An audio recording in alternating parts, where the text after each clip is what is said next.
This is the day the Lord has made.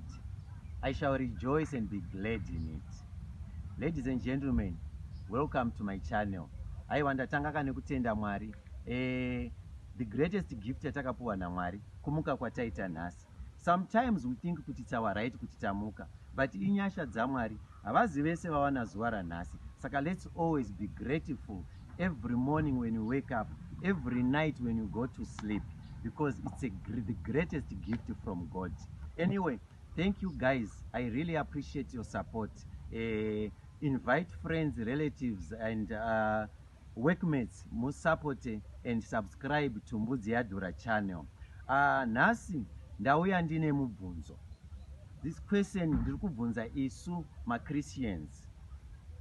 Guys, kwatinoenda kuchechi, chingangwa chiri china, chishanu, Saturday or Sunday, are we just going to church for the sake of going to church? What is our purpose of going to church?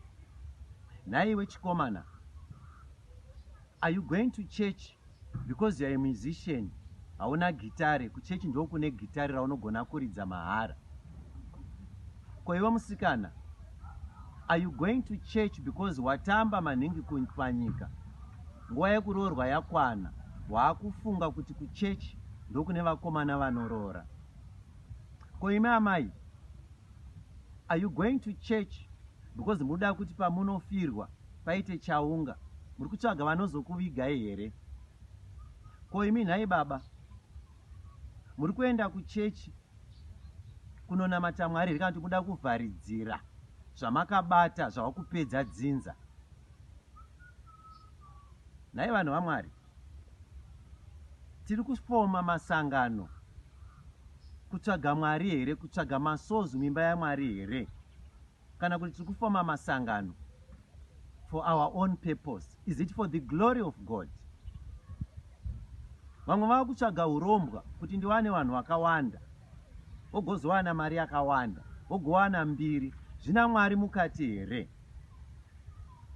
Ko imi vatungamiriri vemasangano ezvematongerwo enyika, muri kupinda mumachechi kuti vanhu vagozouya kumabato enyu kuzosapota mabato enyu here? Tiri kutsvaga Mwari here muchechi? Repent. Ngatiendei kuchechi tinotsvaga Mwari. Ngatiendei kuchechi tinotsvaga utsvene. Ngatiendei kuchechi tizotsvaga kururama. Repent. Repent. Repent. Thank you for watching. God bless you. Ngatitsvagei Mwari mumweya nemuzokwadi. Till next time, don't forget to subscribe. I love you.